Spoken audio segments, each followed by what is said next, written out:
Big Business Ideas. मंजिलें बदलती हैं, राही बदलते हैं, लेकिन रास्ते ठहर जाते हैं। और कामयाबी तक पहुंचने का सिर्फ एक ही रास्ता है जो 3 चीजों से मिलकर बनता है: ईमानदारी, जुनून और थोड़ी सी smartness. So, Shilpa Bhavna is here with one of the most smartest business shows, Big Business Ideas, powered by TapFox, Beyond Socializing. Bharat के वर्तमान प्रधानमंत्री श्री नरेंद्र मोदी ने 1 जुलाई 2015 को पूरे देश में डिजिटल इंडिया का कॉन्सेप्ट लॉन्च किया। डिजिटल इंडिया कैसे हर आम नागरिक के जीवन को छूता है, कैसे उसे और समृद्ध बना सकता है और कैसे हमारा व्यवसाय और बढ़ा सकता है, ये बताने के लिए हमेशा की तरह हमारे स्टूडियो में आ रहे हैं the business owner, the philanthropist, the big business expert mister Sunil Kumar Gupta. नमस्कार sir, welcome, please have a seat. Sir, digital India की हम लोग बात करते हैं तो सबसे पहले तो आपसे हम यही जानना चाहेंगे कि एक्चुअली ये कॉन्सेप्ट है क्या, क्योंकि लोगों में बहुत ज़्यादा भ्रांति है इस नाम को लेकर डिजिटल इंडिया। कुछ लोगों को लगता है कि ये आईटी है, इंफॉर्मेशन टेक्नोलॉजी, और कुछ को लगता है कि ये सिर्फ आईटी है। तो आप कैसे डिफाइन करेंगे डिजिटल इंडिया का कॉन्सेप्ट? देखिए, डिजिटल इंडिया के माध्यम से हमारा देश एक डिजिटल एम्पावर्ड सोसाइटी बने और एक नॉलेज इकोनॉमी बने। Knowledge economy? हाँ, नॉलेज इकोनॉमी बने। ये सिर्फ आईटी नहीं है, ये पूरे देश की हर मिनिस्ट्री, हर स्टेट गवर्नमेंट की मशीनरी, सबको डिजिटाइज करना है। मतलब सब कुछ डिजिटल होगा जी। और हर नागरिक ऐसा होगा कि आपका सब कुछ एक लॉकर आपको दिया जाएगा, ई लॉकर जिसे बोलते हैं, जिसमें कि आप सारे डॉक्यूमेंट वहां स्टोर कर लेंगे। जब सारे डॉक्यूमेंट वहां स्टोर कर लेंगे तो आपको कुछ भी भेजना है, जैसे आपने अपना डेट ऑफ बर्थ का सर्टिफिकेट वहां स्टोर किया हुआ है, अब आपको कहीं दूसरे डिपार्टमेंट को देना है तो आप डायरेक्टली उसकी एक्सेस उसको देके ट्रांसफर कर सकते हैं। तो आपको अपने घर पे कोई डॉक्यूमेंट भी नहीं रखना, मतलब बिल्कुल पेपरलेस हो जाएगा। और इससे एक बहुत बड़ा सोशल कॉज भी है कि हमारा एनवायरनमेंट भी अच्छा होगा, क्योंकि जब पेपर की जरूरत नहीं होगी तो पेड़ कटने बंद हो जाएंगे। पेड़ कटने बंद हो जाएंगे तो उससे हमारा एनवायरनमेंट अच्छा हो जाएगा। डिजिटल इंडिया 3 उद्देश्य लेके चल रहा है, जिसमें पहला है कि सभी को, जो भी सिटीजन है हमारे देश में, उन सभी को डिजिटल इंफ्रास्ट्रक्चर एक यूटिलिटी के रूप में मिले। ओके, वो उनके लिए एक सुविधा बन जाए पूरे देश में हर सिटीजन को। और दूसरी बात है कि जो गवर्नेंस है और जो सर्विसेज हैं वो डिजिटली अवेलेबल हों ऑन डिमांड सभी को। और तीसरी बात है कि डिजिटल एम्पावरमेंट, मतलब सबको नॉलेज हो कि कैसे लिटरेसी रेट बढ़े, कैसे हमने उसको उपयोग करना है उस सुविधा का। और यदि हम देखें तो आज हमारी जो सबसे बड़ी कंपनी है, जो सबसे ज्यादा कपड़े बेचती है जी, उसके पास अपना कोई स्टोर नहीं है। ओके। जो सबसे बड़ी कार रेंटल, ट्रांसपोर्ट की रेंटल कंपनी है, उसके पास अपनी एक भी कार नहीं है। Okay, and they are working digitally only. Digitally. तो यदि डिजिटल होगा तो उसमें क्या होगा कि अमीर गरीब नहीं देखती। एक कोई भी सुविधा है या कोई भी लाइसेंस लेना है या कोई भी बिजनेस के लिए आपको रजिस्ट्रेशन कराना है जी, या कोई भी सुविधा आप सरकार से चाहते हैं, तो यदि वो डिजिटली आपके इंटरनेट पे अवेलेबल है, जिसमें कि उसकी रिक्वायरमेंट दी हुई है कि आप कैसे ले सकते हैं, तो यदि उसकी रिक्वायरमेंट को आप पूरी करते हैं, वो कोई भी पूरी करे, चाहे वो अमीर हो, चाहे वो गरीब हो, चाहे वो इंडस्ट्रियलिस्ट हो, यदि आप पैरामीटर पूरे करते हैं, आप एलिजिबल हैं, तो वो आपको मिलेगी। और जो हमारे देश का सपना है, हमारे देश में गरीबी ना हो, वो इसी माध्यम से हो सकता है, डिजिटल इंडिया के ही माध्यम से हो सकता है। सर, यहाँ पे मैं जानना चाहूंगी, जब हम भारत जैसे एक देश की बात करते हैं जहाँ की पॉपुलेशन का आधे से ज्यादा हिस्सा ग्रामीण क्षेत्रों में रहता है, आपको लगता है कि ऐसे देश में डिजिटल इंडिया को एक बूस्ट देना आगे उसे बढ़ा सकता है और अच्छे तरीके से ये काम किया जा सकता है? बिल्कुल किया जा सकता है। इसके लिए हमें थोड़े से आंकड़े देखने पड़ेंगे जी। हमारे देश में अगर हम देखें तो मोबाइल कनेक्टिविटी 100 करोड़ लोग, लगभग 100 करोड़ लोगों के पास मोबाइल है, मोबाइल कनेक्टिविटी उनकी है। इसमें ग्रामीण क्षेत्र के लोग भी हैं? वो भी हैं, दोनों मिला के हैं। और ये सेकंड लार्जेस्ट है वर्ल्ड में। ओह। और यदि हम देखें इंटरनेट यूजर, तो 3rd लार्जेस्ट वर्ल्ड में हमारे देश में है, जो लगभग 26 करोड़ लोग हैं। 26 करोड़ लोग इंटरनेट अभी इस्तेमाल करते हैं। और यदि हम स्मार्टफोन देखें तो 4th लार्जेस्ट हैं हम वर्ल्ड में, लगभग 11 करोड़ लोग स्मार्टफोन का इस्तेमाल करते हैं। और एक बहुत इंपॉर्टेंट और महत्वपूर्ण आंकड़ा है कि हमारे देश में आधार जो बायोमेट्रिक है वो करीब 72 करोड़ लोगों के पास है। तो वो एक आधार बनेगा, वो एक आइडेंटिटी बनेगी सिटीजन की। इसके अलावा सरकार ने एक जो हमारा नेशनल ऑप्टिकल फाइबर नेटवर्क है जी। वो एक काम कर रहा है कि हमारे देश में 2.5 लाख गांव में ग्राम पंचायत में इंटरनेट पहुंचाने का काम, जो कि दिसंबर 2016 या मार्च 2017 तक कंप्लीट होगा जी। उनकी कोशिश है 6 लाख गांवों तक पहुंचने की। क्या बात है। तो यदि वो जो हमारा नेशनल ऑप्टिकल फाइबर नेटवर्क जो काम कर रहा है, यदि वो सब गांवों में पहुंच गया, हर गांव में ब्रॉडबैंड कनेक्शन हो, इंटरनेट कनेक्शन हो, हर पंचायत के पास हो, तो आपको सारी सुविधाएं, सारी नॉलेज फिंगर टिप पे होगी। तो यदि वो आपके फिंगर टिप पे है, मतलब आपके पास नॉलेज का भंडार, पूरे संसार की नॉलेज आपके एक क्लिक पे है। बिल्कुल। हम लोगों ने अभी कुछ लोगों से बात की थी कि उन्हें डिजिटल इंडिया के इस कॉन्सेप्ट से क्या लगता है कि कितना ज्यादा उनको फायदा हुआ है या सोसाइटी को और कितना फायदा हुआ है। आपको हम दिखाना चाहेंगे, प्लीज हैव अ लुक। हमने अपने जितने भी काम है थ्रू बैंकिंग कर दिए। Like we don't collect any fees, now it is deposit through the bank. So the load on my system is less collecting the finances. Now I have to organize my classes only because this is my core business. You see, this my core work here is not to collect fees. My core work is to run the classes properly. अगर आप देखेंगे आज की date में सारे Indian company का evaluation billions dollar ऊपर हो चुकी है। आप फ्लिपकार्ट ले लीजिए, आप स्नैपडील ले लीजिए, आप पेटीएम ले लीजिए, whoever are there, they're actually gone up doing that. This is our generation who has to set a level. In digital India, they worked on paperwork they have done, but online point of view से and digital point of view से, pan India point of view से हमारी generation है जिसे एक level पे ले जाके काम करना है। यूथ का ये मानना है कि डिजिटल इंडिया को ये लोग बहुत अच्छे से आगे लेके जा सकते हैं। आपको लगता है कि यूथ को इनसे बेनिफिट मिलेगा और यूथ को डिजिटल इंडिया का कॉन्सेप्ट आगे ले जाने में मदद मिल सकती है? बहुत बेनिफिट मिलेगा। यदि हम देखना चाहें कि यूथ और डिजिटल इंडिया कैसे आपस में एक दूसरे को कोरिलेट करते हैं, तो हम देख पाएंगे कि यूथ को ही आने वाले टाइम पे फायदा है, क्योंकि सबसे पहले तो वो टेक फ्रेंडली होते हैं। यूथ के लिए इलेक्ट्रॉनिक क्लस्टर्स बन रहे हैं। इलेक्ट्रॉनिक क्लस्टर हमारे देश में पहले 6 थे, अब 21 हो गए हैं।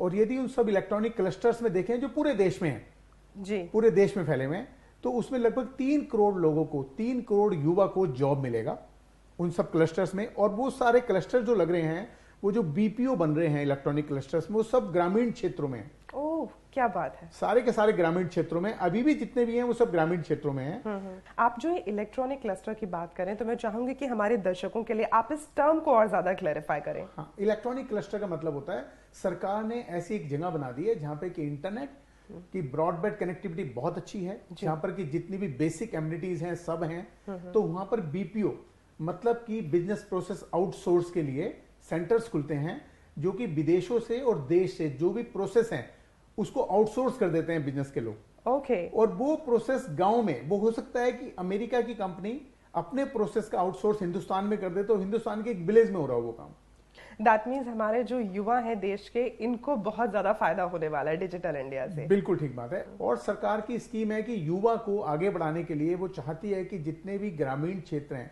उसमें 10 करोड़ लोगों को वो एक ट्रेनिंग देना चाहती है आईटी की, जिससे कि वो सब मिलके देश को आगे बढ़ा सकें। बिल्कुल। और मुझे लगता है कि डिजिटल इंडिया के इस कैंपेन के साथ जब यूथ आगे मिल जाएगा, तो वाकई हमारे देश की तरक्की बहुत ही दुगनी रफ्तार से होने वाली है। यहाँ पर हम यूथ की बात कर रहे हैं जो कि डिजिटल इंडिया से कनेक्ट करता है, तो मैं चाहूंगी कि हम अपने आज के गेस्ट को भी जरूर अपने साथ यहाँ पर आमंत्रित कर लें, because he is a youth icon, I must tell you. जी, आप दर्शकों को हम जरूर बताना चाहेंगे कि आज जो गेस्ट हमारे साथ स्टूडियो में आ रहे हैं हमारे सब्जेक्ट पर हमारे साथ वार्ता करने के लिए, I must tell you that he is a youth icon. He holds a master's degree in information and system from Sydney. He is the convener of Indian National Bar Association और सबसे बड़ी बात कि वो पूरे भारत के युवाओं को डिजिटल इंडिया के साथ जोड़ रहे हैं। We are gonna have with us Mr. Nachiket Joshi. Namaskar, sir. Welcome. Please have a seat. Thank you. Nachiket जी, हम बात कर रहे हैं कि किस तरह से आप यूथ को डिजिटल इंडिया के साथ जोड़ने की कोशिश कर रहे हैं। हम आपसे जानना चाहेंगे कि इस कोशिश की शुरुआत कहाँ से आई, from where that idea came into your mind? जब तक आपको अनुभव नहीं होता तब आपको चीज़ें को ज्ञान नहीं होता। डिजिटल चीज़ क्या है, जब आपने अनुभव नहीं किया होता आपको पता भी नहीं होता। जी। मैं मास्टर्स करने के लिए ऑस्ट्रेलिया गया था। Right from the first day मैं वहाँ पे उतरा, मुझे घर की ज़रूरत थी। पहली चीज़ मेरी ऑनलाइन से स्टार्ट हुई, मैंने ऑनलाइन सर्च किया, घर मिला, अपॉइंटमेंट ली, फिर उसको डिपॉजिट ट्रांसफ़र करनी थी वो मैंने ऑनलाइन की। जो फिजिकली जो बैंकिंग क्षेत्र में जाना, ढूंढना, वो सब चीजें खत्म हो गई। और सबसे बड़ी बात किसी और देश में जाकर। एग्जैक्टली। और जो आसानी होती है चीजों में, आपको किसी को ऑब्लाइज नहीं करना पड़ता है, कांटेक्ट नहीं करता है, छोटी छोटी बातों में आपको इतनी आसानी हो जाती है जिसकी आप कल्पना नहीं कर सकते। उसके बाद स्टडी के लिए गए। स्टडी करने के लिए पहले ही जाके, जैसे मैं इंडिया से जा रहा था, मैंने सबको पूछा कि बुक कहाँ से लेनी पड़ेगी, कहाँ से खरीदते हैं फिजिकल, तो लोग हंसने लगे। फिजिकल बुक, सबने बोला कि ये तुम्हारा पासवर्ड है, ये आईडी है, और ये आईडी पासवर्ड डाल के तुम अपने जो असाइनमेंट्स है, बुक्स है, वो ऑनलाइन डाउनलोड कर सकते हो। Okay, so it's all e learning. Exactly. वहाँ पेपर तो बहुत से बहुत कम यूज करते हैं, फिर असाइनमेंट भी हमें ऑनलाइन ही टाइप करके उनको देना पड़ता है। तो इतनी आसानी हुई, तभी मैंने कल्पना की थी कि हमारे देश में भी ऐसी चीजें होनी चाहिए कि देश का युवा, जो देश का भविष्य है, उसको जितनी चीजें आसानी से मिलेगी, चाहे बिजनेस के लिए चाहे स्टडी के लिए, उतना वो प्रगति करेगा। और आज देश का सौभाग्य है कि इतने सालों के बाद श्री नरेंद्र मोदी देश के प्राइम मिनिस्टर बने, जिनके पास ये विजन है, और हमें उन पे गर्व है। जी, डिजिटल इंडिया को सपोर्ट करना अपने आप में ही एक बहुत बड़ा बीड़ा है, जिसको हम कह सकते हैं। आप कोशिश कर रहे हैं इसको यूथ से कनेक्ट करने की। अगर मैं आपसे पूछूं, आपको एज एन इंडिविजुअल कैसी दिक्कत या कैसी चुनौती का सामना करना पड़ा इस काम के साथ लोगों को जोड़ने के लिए, specially youth to the digital media? Generally मैं आपको एक सही बात बताऊं, यूथ और डिजिटल मीडिया, उनको जोड़ने के लिए कोई मेहनत नहीं करनी पड़ती, क्योंकि यूथ का जो कल्पना होती है, डिजिटल मीडिया उसका जवाब है। तो यूथ बहुत ज्यादा ज्वाइन करने में कोई इतनी परेशानियां नहीं होती, पर जब वो रिलेटेड यूथ और सीनियर सिटीजन के बीच में आता है, वो लिंक अप आता है, क्योंकि आप कोई भी डिपार्टमेंट में देखें तो उसमें यूथ भी होते हैं और सीनियर सिटीजन भी होते हैं। वहां एक प्रकार का उनके बीच में क्लैश उत्पन्न होता है, क्योंकि जो सीनियर सिटीजन होते हैं वो कंप्यूटराइज नहीं करते। जनरेशन गैप जिसकी हम बात कर सकते हैं। एग्जैक्टली। पर जो नई जनरेशन है उसमें सीखने की चाह है, ये है, जो ऐसा नहीं कि पुरानी जनरेशन में भी नहीं है, पर एक प्रकार का डर घुसा हुआ है कि आईटी सिस्टम क्या है, जो बिल्कुल सामान्य है। जब वो डर को तोड़ के जो हमारे सीनियर लोग हैं, वो यूथ के साथ मिलके वो एक दूसरे को सपोर्ट करेंगे, तभी देश आगे बढ़ पाएगा। क्योंकि एक्सपीरियंस चाहिए हमारे सीनियर सिटीजन का, और एक जोश चाहिए हमारे यूथ का। सर, यहाँ पर आपसे जानना चाहेंगे कि जब हम लोग बात करते हैं दो पीढ़ियों को आपस में जोड़ने की, उसी में इतनी ज्यादा मशक्कत है। अगर हम बात करें गवर्नमेंट लेवल पर डिजिटल इंडिया को लोगों तक पहुंचाने की, तो वहां पर तो शायद और भी ज्यादा मशक्कत होती है, क्योंकि हमारे देश में ना सिर्फ अलग अलग पीढ़ियां हैं, बल्कि अलग अलग प्रांत हैं, अलग अलग भाषाएं हैं, अलग अलग धर्म हैं, जात हैं, सबको एक साथ जोड़ना गवर्नमेंट को कितनी चुनौती महसूस करनी पड़ती है? देखिए, गवर्नमेंट के सामने बहुत बड़े चैलेंजेस हैं। एक सबसे बड़ी बात है, गवर्नमेंट लेके चल रही है कि 6 लाख गाँव तक इंटरनेट पहुंचाना। जी। उसके लिए सबसे बड़ी प्रॉब्लम फंड्स की है। जो हमें कॉर्पस बनाना है, जो कि अभी हम स्टेजेस में बना रहे हैं, वो कॉर्पस क्रिएट करना एक सबसे बड़ी बात है। एक कोष बनाना पड़ेगा, एक कोष, बहुत बड़ा कोष चाहिए इसके लिए हमें। दूसरा बहुत बड़ा चैलेंज है जो हमारा स्टेट गवर्नमेंट और सेंट्रल गवर्नमेंट का रिलेशन होता है, क्योंकि जब भी ये ऑप्टिकल फाइबर जो हमारी ये जाती है किसी स्टेट से, तो उस स्टेट को एक राइट टू वे चार्जेस होते हैं, जिसे वेव करना होता है। कि मतलब जैसे किसी स्टेट से आप कोई वायर लेके जा रहे हैं, ऑप्टिकल फाइबर की जो लेके जाते हैं, तो वो गवर्नमेंट को वेव करना होता है, उसमें कई बार टाइम लग जाता है। बिल्कुल। तो स्टेट गवर्नमेंट और सेंट्रल गवर्नमेंट के रिलेशन जो हैं और उनका कोऑर्डिनेशन, वो महत्वपूर्ण है। दूसरा, तीसरा एक बड़ी बात है कि जो हमारी गवर्नमेंट, सेंट्रल गवर्नमेंट के अलग अलग डिपार्टमेंट और अलग अलग मिनिस्ट्रीज हैं, उनके बीच में कोऑर्डिनेशन की डिजाइनिंग कैसे की जाए कि वो ज्यादा यूजर फ्रेंडली हो सके, और उनके बीच में ऐसा कोऑर्डिनेशन हो कि वो जल्दी काम हो सके। और एक बहुत बड़ा चैलेंज है कि जो बेसिक कम्युनिटीज हैं, अभी बहुत सारे स्टेट ऐसे हैं जहाँ पे कि बेसिक कम्युनिटीज नहीं है, जैसे वो बिजली नहीं पहुंची अभी तक। यदि हम देखें तो उसमें बिजली पहुंची है तो लोड शेडिंग बहुत है, 20 घंटे की लोड शेडिंग है। जी। उसके बाद है लिटरेसी, कि गवर्नमेंट को ये भी करना पड़ेगा कि आपको लिटरेसी भी वहां पर, जिससे कि लोगों को एम्पावर करना पड़ेगा, सशक्त करना पड़ेगा कि वो डिजिटल को समझें और इंटरनेट को समझें। उसके लिए भी एक बहुत बड़ा चैलेंज है। जी, तो कहीं ना कहीं अगर देखा जाए कि अगर इन सभी चैलेंजेस को पूरा करते हुए गवर्नमेंट जाती है तो हमारे देश की एक ओवरऑल ग्रोथ होती है, सिर्फ डिजिटल के माध्यम से नहीं बल्कि हमारा देश वैसे भी बहुत सशक्त बनता है और हमारी जो देश की, जिसे हम कह सकते हैं, जो हमारे देश की रीढ़ की हड्डी है वो बहुत ज्यादा स्ट्रांग बनती है इससे। बिल्कुल ठीक बात है। डिजिटल इंडिया का मतलब ई क्रांति है। ई क्रांति में सभी कुछ होगा, जैसे ई एजुकेशन होगी, ई हेल्थ होगी, हेल्थ केयर मतलब सबको मिलेगी, तो इसी प्रकार से ई जुडिशरी भी होगी। जैसे आपने देखा है कि अभी बहुत सारे केस पेंडिंग है हमारे देश में, करोड़ों केस पेंडिंग है, तो उसमें भी लोगों को सुविधा हो जाएगी कि आपको विटनेस देनी है तो आप ई माध्यम से विटनेस दे रहे हैं, तो बहुत सारी सुविधा हो जाएगी। Are there reliable? हाँ, 100%। उसमें ई जेल कॉन्सेप्ट भी है, ई जुडिशरी कॉन्सेप्ट भी है, तो सारी कॉन्सेप्ट हैं जो कि इलेक्ट्रॉनिक प्लेटफॉर्म पे आ जाएंगे। ओके, आपने जो ई जेल की बात की है, मुझे लगता है कि हमारे दर्शकों के मन में भी बड़ी जिज्ञासा होगी ये जानने की कि ई जेल एक्चुअली है क्या? क्या घर बैठे बैठे जेल के बारे में आपको सोचना पड़ेगा? नहीं, क्या है इस बारे में आपको हम बताएंगे, लेकिन उससे पहले ले रहे हैं एक छोटा सा ब्रेक। देखते रहिए हमारे साथ big business ideas.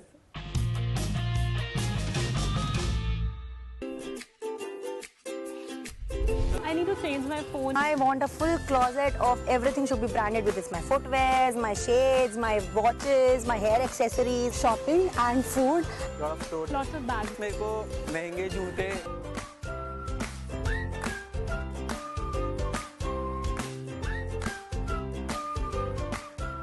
It is coming. आ रहा है।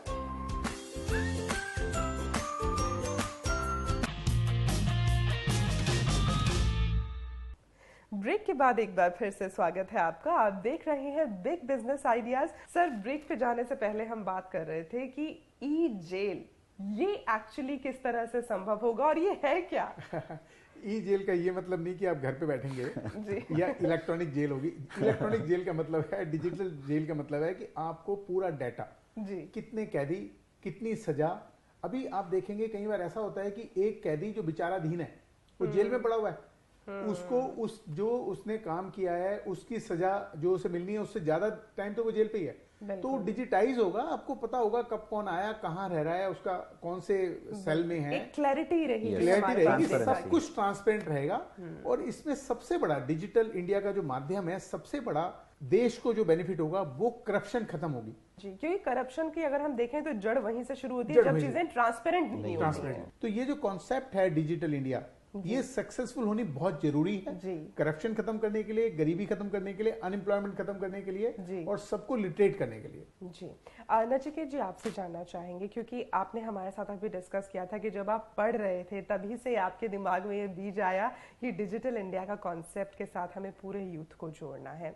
आप ना सिर्फ भारत के यूथ को बल्कि जो हमारा यूथ भारत से बाहर भी रह रहा है उनको भी जोड़ रहे हैं, क्या कुछ कर रहे हैं आप इस लिहाज में, हमें बताएं। देखिए, पहले तो ई जेल की बहुत इंटरेस्टिंग बात हुई और सुनील जी की और आपके शो की सुंदरता यही है कि चीज़ों को बहुत इजी और सही सरल तरीके से में दिखाया जाता है। Thank you so तो much. वो हर एक व्यूअर जो चाहे छोटा बच्चा भी हो और बड़े भी है वो समझ सकते हैं। अब आपके सवाल पे आ रहे जैसे कैसे विश्व के यूथ को हम इसके साथ जोड़े। देखिए, मैं काफ़ी देश घुमा हुआ हूँ विश्व में और मैंने ये चीज़ देखी है कि लोग कई बार भारत आना चाहते हैं पर उनके पास ऐसा संयोग होता है या संजोग होता है कि उसके वजह से वो आ नहीं सकते, पर वो भारत को मदद रूप होना चाहते हैं। ठीक है, जब कोई यूथ या कोई व्यक्ति एब्रोड से आता है तो जनरली हमारे गांव या शहर या कस्बे में लोग उसको ध्यान से सुनते हैं कि तुम्हारे देश में क्या हो रहा है, कैसे हो रहा है। सब यूथ को हमने आह्वान किया है कि आप जाए, अपने प्राइम मिनिस्टर डिजिटल इंडिया जो सपोर्ट कर रहे हैं उसको गांव-गांव तक पहुंचाए, अपने गांव में जाए, 10 दिन की छुट्टी ले, उनको बताए कि ये टेक्नोलॉजी है। जब वो देखेंगे तब वो विश्वास करेंगे। जैसे आपका प्रोग्राम सिंपल बता दें। बेसिकली जो आप कहना चाहते हैं कि हमारे देश का जो पूरा यूथ है, आप सभी को ये आह्वान है कि सिर्फ आप घर में बैठकर डिजिटल इंडिया की बात ना करें, साल में या महीने में, 6 महीने में, 3 महीने में थोड़ा सा समय ऐसा जरूर निकालें जब आप अपने नजदीकी गांव में जाएं, वहां पर लोगों से बात करें, उन्हें टेक्नो फ्रेंडली बनाएं, क्योंकि तभी हमारा देश आगे बढ़ सकता है जब डिजिटल इंडिया के साथ हर एज ग्रुप जुड़कर सामने आए। हमने कुछ लोगों से बात की है, आपको दिखाना चाहेंगे, प्लीज हैव अ लुक।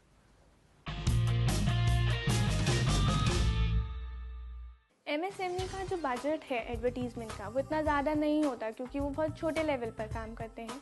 तो सोशल मीडिया क्योंकि बहुत ज़्यादा लोगों को के पास एक्सेस है उसका, तो MSME उसका बहुत अच्छे से यूज़ कर सकती है अपना प्रोडक्ट, अपनी सर्विसेज उन तक पहुंचाने के लिए। पहले क्या होता था, अगर बंदे ने कोई बिजनेस चलाना तो वो जगह देखता था, उसकी दुकान हाईवे के ऊपर हो या फिर बाजार के बीच में हो, कौन सी जगह पे होनी चाहिए। अब उसको ये सब चीज़ें सोचने की ज़रूरत नहीं है। वो किसी दूर दराज गाँव में भी बैठा है मगर उसके पास इंटरनेट अवेलेबल है, उसको नॉलेज है, समझ है उसके बारे में, तो वो अपना वर्ल्ड लेवल पे अपने आप को शो अप कर सकते हैं, अपने प्रोडक्ट को बेच सकते हैं। तो क्या लगता है सर आपको, एक छोटे उद्यमी के लिए, एक MSME सेक्टर के व्यवसायी के लिए डिजिटल इंडिया उनके बिजनेस को आगे बढ़ाने का एक बहुत बड़ा स्रोत बन सकता है? बिल्कुल बन सकता है। और ये जो डिजिटल इंडिया है बेसिकली विलेज और MSME सेक्टर को बहुत बड़ा फायदा पहुंचाएगा, क्योंकि वो लोग अभी तक अपने प्रोडक्ट को, अपनी बात को, अपनी सर्विसेज को लोगों तक पहुंचा नहीं पाते। रीजन बीइंग द सेम, जो प्रेरणा जी ने जैसा कहा कि एडवर्टीजमेंट का फंड नहीं होता, और वो किसको पहुंचाएं अपनी बात, कैसे बताएं लोगों को। तो ये एक माध्यम, इंटरनेट का ऐसा माध्यम है कि आप एक हमारे देश के छोटे से किसी विलेज में बैठे हैं और वहां पे कोई आपने अच्छा काम किया है, कोई मैन्युफैक्चरिंग कर रहे हैं या कोई सर्विस दे रहे हैं, तो आप पूरे देश में नहीं, पूरे संसार में उसको सिर्फ एक क्लिक पे पहुंचा सकते हैं अपनी बात को, और पूरे संसार को आप एक्सपोर्ट भी कर सकते हैं, अपने सर्विसेज भी, अपने गुड्स को भी। यही डिजिटल इंडिया है। नचिकेत जी, आपसे हम जानना चाहेंगे, आप बाहर का भी सिनेरियो देखकर आए हैं, भारत से बाहर का, आज आप भारत में हैं, सबसे बड़ा डिफरेंस आपको क्या नजर आता है while you are adjoining the youth too with this concept of digital India? See, वो देश अपनी जगह है, अपना देश अपनी जगह है, दैट इज नंबर 1 जी। अपने देश में इतनी पॉसिबिलिटीज है, पूरे वर्ल्ड का मार्केट हमारे पास है। अगर हम आज स्वदेशी चीजें अपनाएं ना, तो दुनिया की इकोनॉमी हिल जाएगी। बिल्कुल पूरी बड़ी बड़ी कंपनियां अपने सामने देख रही है। अपना ब्रेन, अपने लोगों का, यंगस्टर का ब्रेन आज USA में जाके बैठा है, UK में जाके बैठा है, ऑस्ट्रेलिया में जाके बैठा है। हमारे पास कैपेसिटीज है, लोग चाहते भी है करना, पर उनके पास कोई माध्यम नहीं था। डिजिटल इंडिया लॉन्च होने से they are looking for a माध्यम, उनको भी अंदर से एक अवेयरनेस हो गई है लोगों के, अभी बस हमें इंडिया जाना है, इंडिया जाके हमारे देश के लिए काम क्योंकि अब उन्हें लग रहा है कि हम जिस रेल के साथ दौड़ना चाहते हैं वो पटरी हमारे लिए वहां बिछ गई है, अब उन्हें ये चीज दिख रही है। बिल्कुल। इसमें एक महत्वपूर्ण बात और है कि जैसा भी नचिकेत जी ने कहा कि डिजिटल इंडिया का एक सपना और है कि 2019 तक कोई भी इलेक्ट्रॉनिक चीज बाहर से इंपोर्ट ना हो, सब इंडिया में बने। ओके। तो इसीलिए बोलते हैं कि डिजिटल इंडिया आने से मेक इन इंडिया सक्सेसफुल होगा और देश आगे बढ़ेगा। अब अभी जो बात हो रही थी कि आपने बिजनेस को कैसे आगे बढ़ाए, कैसे रिसर्च करें, वो स्मॉल बिजनेस के लिए। अगर थोड़ा आपको बड़ा बिजनेस करना है, आपके पास इन्वेस्टमेंट है, तो मैं आपको एक एग्जांपल दे रहा हूँ, उसका भी इलाज डिजिटली है।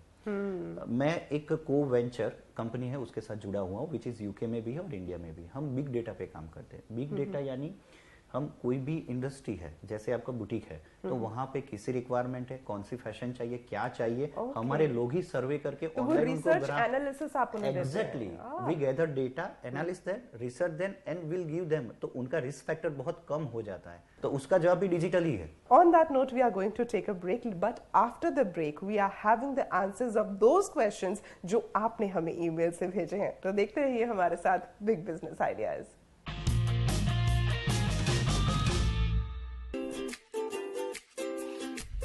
I need to change my phone. I want a full closet of everything should be branded with this. My footwears, my shades, my watches, my hair accessories, shopping and food. Lots of bags. मेरे को महंगे जूते,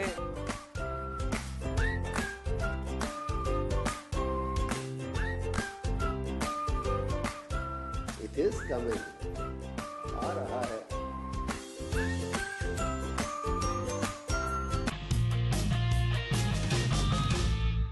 break पे जाने से पहले हमने कहा था कि अब हम लोग जवाब देने वाले हैं उन सवालों के जो आप ईमेल के माध्यम से हम तक पहुंचाते हैं।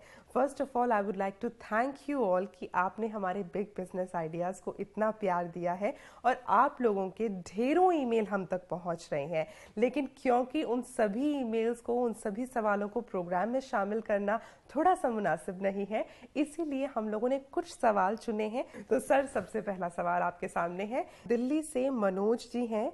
ये कहते हैं कि ये हमारा प्रोग्राम रेगुलरली देखते हैं, तो फर्स्ट ऑफ ऑल तो thank you so much for watching us regularly. इनका सवाल है कि हमने अपने पिछले एपिसोड्स में दिल्ली स्वरोजगार योजना के बारे में बताया है, जिसमें 5 लाख तक का लोन मिलता है। ये एससी कैटेगरी से बिलोंग करते हैं, अपना बिजनेस शुरू करना चाहते हैं, ये जानना चाहते हैं क्या ये एलिजिबल हैं इस लोन के लिए? बिल्कुल एलिजिबल हैं जी। और इनको Delhi state finance and development corporation में अप्लाई करना चाहिए जी। वहां से इनको लोन जरूर मिलेगा। ये अगला सवाल हमारे पास है, पंजाब से सुप्रीत कौर है। आप कहती हैं कि आप बैकवर्ड क्लास से हैं, अपना पार्लर ओपन करना चाहती हैं, तो क्या इनके लिए कोई एक ऐसी स्कीम अवेलेबल है जहां पर इन्हें लोन सस्ते दरों में मिल सके? बिल्कुल है, जरूर खोल सकते हैं अपना ब्यूटी पार्लर जी। उसके लिए Punjab backward class development and finance corporation है जो 1 लाख तक का लोन देता है ब्यूटी पार्लर के लिए। Very nice. हमारा अगला सवाल है, ये बिहार से शमशुद्दीन जी हैं और इनका कहना है कि मैं माइनॉरिटी क्लास को बिलोंग करता हूं, मैं अपना एक बिजनेस शुरू करना चाहता हूं, 1 लाख का लोन चाहिए पर मेरे पास कोई गारंटर नहीं है, क्या इन्हें लोन मिल सकता है? इनको अप्लाई करना पड़ेगा बिहार माइनॉरिटी वेलफेयर डिपार्टमेंट को। ओके। वो 1 लाख तक का लोन देते हैं जिसमें कोई गारंटी की जरूरत नहीं है। क्या बात है।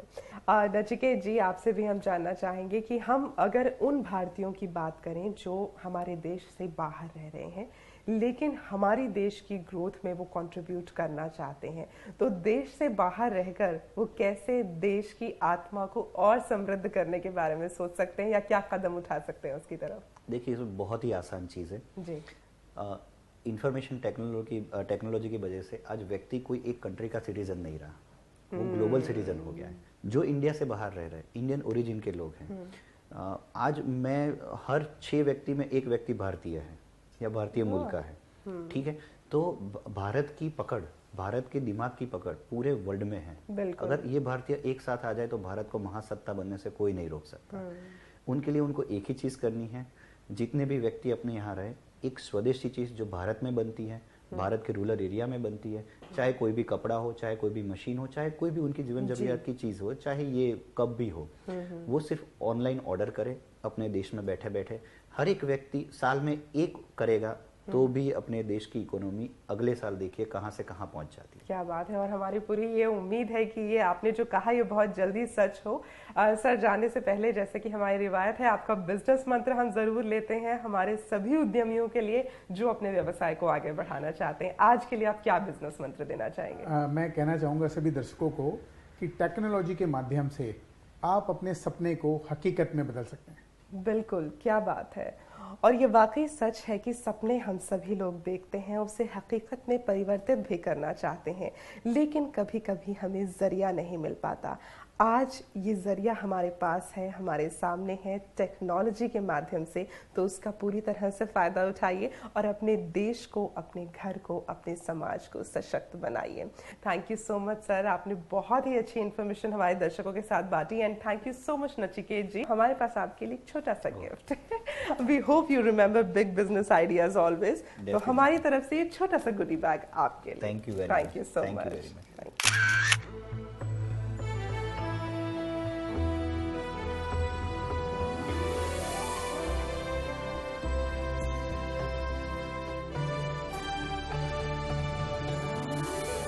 Thank you so much sir. Thank you so much sir. Thanks a lot. और दर्शकों, जाने से पहले आपसे सिर्फ इतनी ही बात कहना चाहेंगे कि टेक्नोलॉजी वाकई हम सभी के लिए एक बहुत बड़ा बोन है, लेकिन किसी भी चीज़ को करने के लिए एक सही समय होता है।